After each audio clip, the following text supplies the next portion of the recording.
பாசமலர் படம் ஓடிக்கிட்டு இருக்க தியேட்டர்ல படம் பார்த்துக்கிட்டு இருக்க மக்களுக்கு மத்தியில் ஒரு பாறாங்கல்லையும் வச்சிங்கன்னா, பாறாங்கல்லு மனுஷங்களுக்கு முன்னாடி அது உருகிருமா இழகிருமா?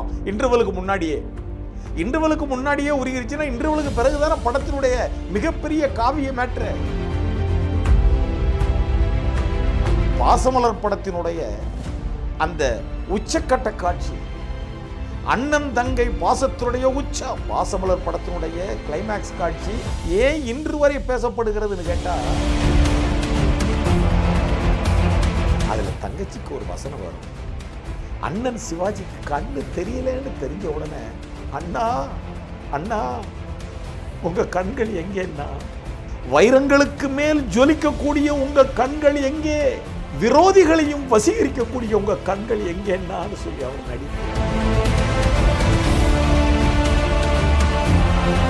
நடிச்ச சிவாஜியும் நடிச்ச சாவித்திரியும் கண்களை தடுத்து கொண்டு டேரக்டர் வசனகர்த்தாவை பார்த்து, கேமராமேனை பார்த்து, ஓகேவா நல்லா வந்திருக்காங்க கேட்குறாங்க.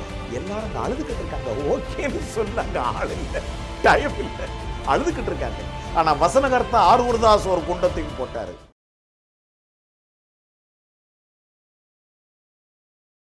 திரைமொழி சேனலின் அன்புள்ளம் கொண்ட ஆருயிர் நேயர்களே, உங்களை திரைமொழியின் வாயிலாக தொடர்ந்து சந்திப்பதில் உங்கள் தோழர் எல்வி ஆதவனாகிய நான் மற்றற்ற மகிழ்ச்சி கொள்கிறேன்.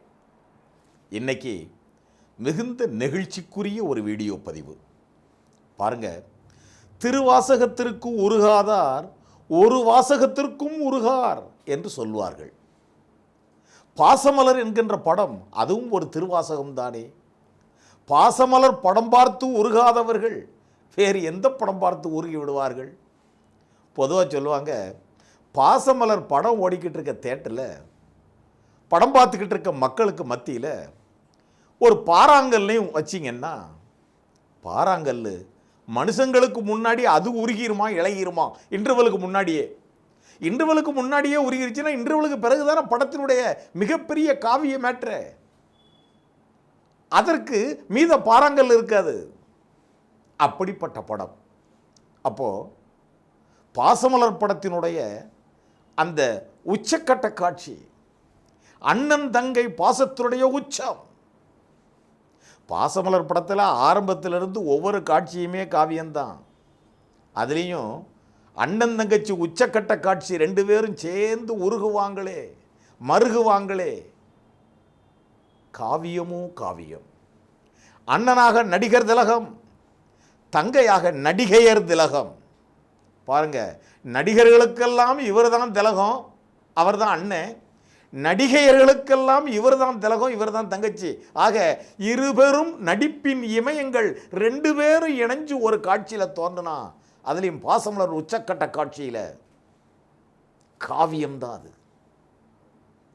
இந்த காட்சி ஏன் இன்று வரை, பாசமலர் படத்தினுடைய கிளைமேக்ஸ் காட்சி ஏன் இன்று வரை பேசப்படுகிறதுன்னு கேட்டால், அந்த படத்தினுடைய கதை, திரைக்கதை, வசனம் ஆரூர்தாஸ் நல்லா எழுதியிருக்கிறாரு, பீம்சிங் டைரக்ட் பண்ணியிருக்கிறாரு. அப்படிங்கிறது மட்டும் இல்லை, நடிகர் திலகமும் நடிகையர் திலகமும் இந்த படம் முழுக்க அவங்க கதாபாத்திரத்தில் எப்படி ஒன்றி செயல்பட்டாங்க அதை பொறுத்தும் தான்.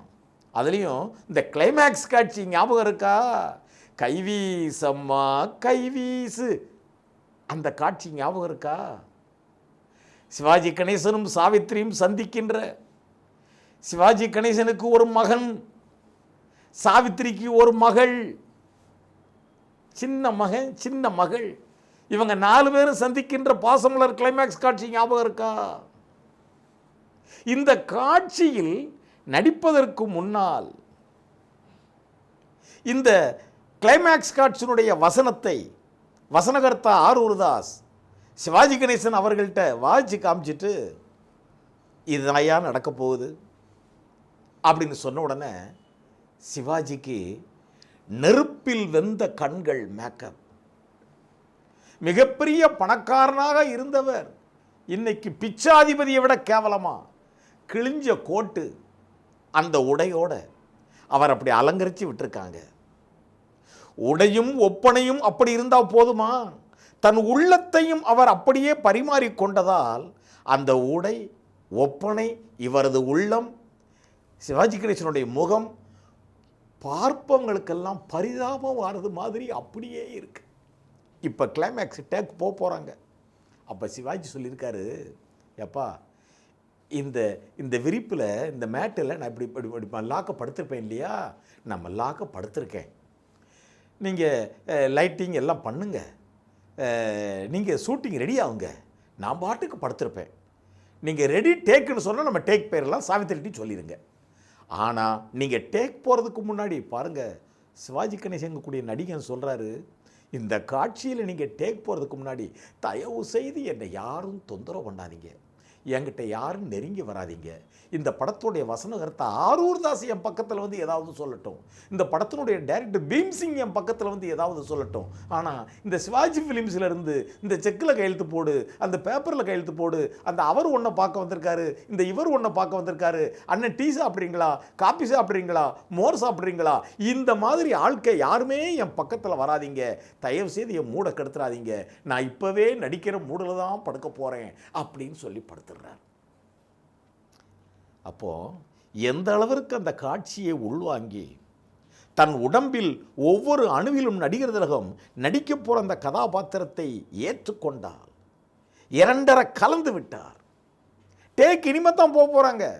இப்படி சர்வசாதாரணமாக உட்காந்து பேசிக்கிட்டு இருக்கலாம், சிரிக்கலாம், சீட்டு விளையாடலாம், வார போகிறவங்களெல்லாம் பார்க்கலாம், உலக அரசியல் பேசலாம், கிண்டல் பண்ணலாம், கேலி பண்ணலாம், மற்ற படங்களை பற்றி நம்ம என்ன வேணாலும் பேசலாம். டேக் இனிமேத்தானே போக போகிறாங்க.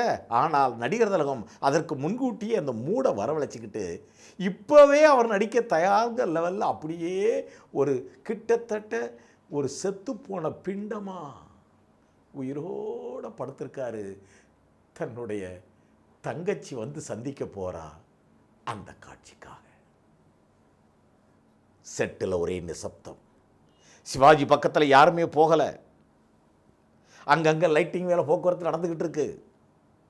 இப்போ வந்து கேட்குறாங்க, சிவாஜி இப்படியே படுத்திருக்காரு, அண்ணே டேக் போகலாமா? அவர் வழக்கமாக டேக் போகும்போது going for take, everybody ready அப்படி சத்தமாக தான் சொல்லுவாங்க, ஸ்டார்ட் கேமரா ஆக்ஷன் இப்படி தான் சத்தமாக சொல்லுவாங்க. ஆனால் இந்த காட்சிக்கு அண்ணே டேக் போலாமா? Sivaji ready, going for take, start camera action அப்படி சொன்ன உடனே சிவாஜி அப்படியே படுத்திருக்காரு. இந்த காட்சிக்குள்ள தங்கையா நடிக்கக்கூடிய நடிகர் திலகம் சாவித்திரி ஓடி வந்து அண்ணா என்று கதறி அண்ணனின் கால்களில் விழுந்து புலம்பி, ஒரு குரல் கேட்கிறது, பெண்ணின் குரல், இது என் தங்கையின் குரல் அப்படின்னு அந்த குரலை வச்சு, ஏம்மா எம்மா என் தங்கச்சி தங்கச்சி வந்துட்டியாம்மா வந்துட்டியாம்மா வந்துட்டியாம்மா என்று தங்கை வந்ததின் வரவை இவர் உணர்வது, தங்கை அங்கே அழுது புரள்வது. இந்த படத்தின் துவக்கத்தில் இந்த அண்ணன் தங்கச்சி எப்படி இருக்காங்க, எப்படி இருந்தாங்க. இன்னைக்கு இந்த அண்ணன் மிகப்பெரிய பணக்காரன், தங்கச்சியை பணக்காராக்கி அவளை சம்மந்தப்படுத்தி கொடுத்து, அவருக்கு ஒரு கணவன் குழந்தை, அந்த மாமியார் வீடு அப்படி சம்மந்தப்படுத்தி கொடுத்துட்டு இன்னைக்கு இவர் பிச்சாதிபதியா பிச்சாண்டியா அலைகிறாரு. படத்தினுடைய உச்சக்கட்ட காட்சி, தங்கச்சி ஓடி வந்து புலம்புறா, அழுகிறா, அண்ணா அண்ணாங்கிறா. தங்கச்சியின் குரலை வச்சு சிவாஜி எம்மா எம்மா வந்துட்டியம்மா வந்துட்டியம்மா வந்துட்டியம்மா. அந்த அண்ணன் தங்கச்சி. அப்போ சிவாஜி சொல்லுவார், எம்மா இந்த உலகத்தில் நான் எங்கே ஓடி ஓடி புரண்டாலும் நீ எனக்கு அன்புன்னு ஒரு வட்டம் போட்டு வச்சிருக்கியம்மா, அந்த வட்டத்தை தாண்டி என்னால் போக முடியலம்மா, சுற்றி சுற்றி ஒன்றை சுற்றி தான்மா வந்துக்கிட்டு இருக்கேன்னு அவர் சொல்கிறதும், அண்ணா என்று சாவித்திரி கட்டி பிடிப்பதும். உடனே சிவாஜி தன் பக்கத்தில் இருந்த தன்னுடைய மகன், அந்த குட்டி சிறுவன், செல்வம் செல்வம் இது யார் தெரியுதாப்பா, இதுதான்ப்பா உங்கள் அத்தை என் தங்கச்சி அப்படின்னு அந்த செல்வத்துக்கு இன்ட்ரோடியூஸ் பண்ணி வைக்கிறதும். அந்நேரம் தங்கை மகள் சாவித்திரியினுடைய மகள், அந்த குட்டி குழந்தை பெண், அந்த குழந்தை கேட்குது அம்மாவை பார்த்து, அம்மா இது யாரும்மான்னு சிவாஜியை பார்த்து கேட்குது. சிவாஜிக்கு ஒரு சின்ன குழந்தை, பொம்பளை குழந்தை, இது யாரும்மான்னு கேட்குறது காதில் விழுது. அப்போ சாவித்திரி சொல்லுவாங்க, அம்மா இவர்தாம்மா என் கூட பிறந்த அண்ணன், உன் மாமாம்மா, உன் தாய் மாமா என்று சொல்ல சிவாஜி, தங்கச்சி எப்பா இந்த குழந்தை குரல் கேட்குதே, அது நீ பெத்த பிள்ளையா? ஆமாண்ணே. அப்படி சொல்ல இந்த குழந்தை சொல்லும், அம்மா இந்த மாமா வேற யாரும் இல்லைம்மா, நேற்று இந்த பட்டாசு விபத்திலிருந்து என்ன காப்பாற்றினார் இல்லையா, அது இந்த மாமா தான் அம்மான்னு சொல்ல, அந்த பட்டாசு விபத்தில் யாரோ ஒரு குழந்தையை காப்பாற்றினாரு. அதில் தான் சிவாஜி கணேசனுக்கு கண்ணு பறி போச்சு. அது யாரோ ஒரு குழந்தை இல்லை, தான் கூட பிறந்த தங்கச்சியோட குழந்தை. அப்போ சிவாஜி கேட்குறாரு, ஏம்மா அப்போ நான் காப்பாற்றினது என் தங்கச்சியோட குழந்தையா, என் தங்கச்சியோட குழந்தையான்னு சொல்லி குழந்தைய அள்ளி கொஞ்சி, ஏம்மா பக்கத்தில் சிவாஜியினுடைய மகன் குட்டி சிறுவன், பக்கத்தில் தங்கையுடைய மகள் குட்டி சிறுமி. இப்போ தங்கச்சி சாவித்திரிய, சிவாஜி கண்ணு தெரியல, சாவித்திரிய, ஏம்மா உங்கள் அண்ணன் இப்போ ஏழை, கண்ணு தெரியாது, என்கிட்ட எதுவுமே இல்லை, இப்போ நான் ஒன்று கேட்குற செய்வி அம்மா, என்னன்னா உன் பிள்ளைய கட்டி கொடுத்து என் மகனை உன் மருமகனாக ஏற்றுக்குவியான்னு இப்படி கேட்கவும் சாவித்திரி அப்படியே குமுறி அளவும், சிவாஜி கணேசன் குமுறுவதும், இந்த ரெண்டு பிஞ்சு குழந்தைகளும் ஒருவரை ஒருவர் பார்ப்பதும் திரையரங்கில் கதி கலங்காதவர்களை இருக்க முடியாது. சிவாஜி கூட தங்கச்சி மகளை அப்படி தொட்டு தடவி, எம்மா உன் பேர் என்னம்மா அப்படின்னு கேட்பாரு. அந்த தங்கச்சி மக அந்த குட்டி பொண்ணு சொல்லும், மாமா என் பேர் சாந்தி அப்படிங்கும். உடனே சிவாஜி சொல்லுவார், உன் பேர் சாந்தி அம்மா, வாழ்க்கையில் எனக்கு கிடைக்காததை உங்கள் அம்மா உனக்கு பேராக வச்சிருக்காம்மான்னு சொல்லுவார்.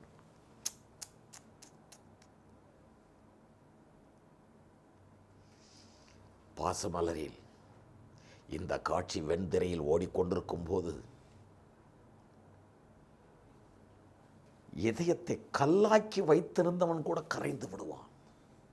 நான் சொன்ன பாருங்க, நடுவில் ஒரு பாறாங்கல்ல வைங்கன்னு தேட்டரில் படம் பார்த்துக்கிட்டு இருக்கவங்க மத்தியில், அதெல்லாம் பாசமலரில் எப்போவோ கரைஞ்சிருக்கும். இப்போ இந்த காட்சிக்கு புது பாறாங்கல் தான் வைக்கணும் கரைகிறதுக்கு.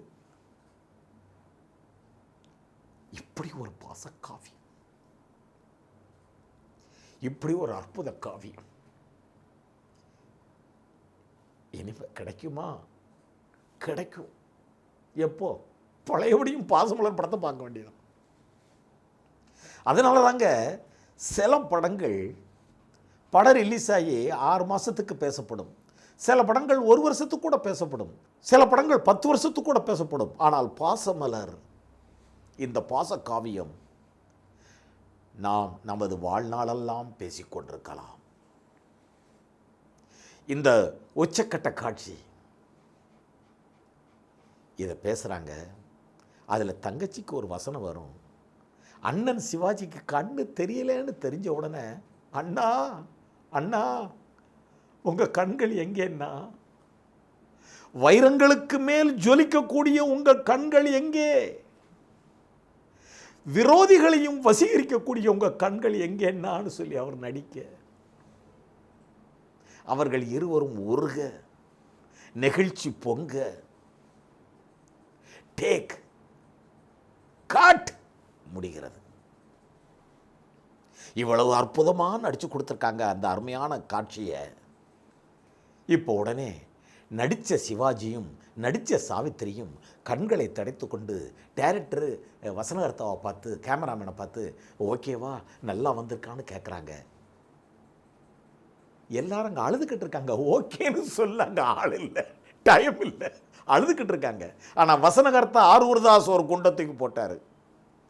அண்ணே எல்லாம் பிரமாதம்ண்ணே, இதுக்கு மேலே முடியாதுண்ணே, நடிக்க வேறு எவராலையும் முடியாதுண்ணே, அது நீங்கள் தான், அது சாவித்திரி தான்ண்ணே, நாங்கள் எழுதின ஸ்கிரிப்டை இதுக்கு மேலே நடித்து கொடுக்க எவராலும் முடியாதுண்ணே, ஆனால் ஒரு மிஸ்டேக் நடந்துருச்சுனேன்னு சொன்னார், ஒரு குண்டத்துக்கு போட்டார்.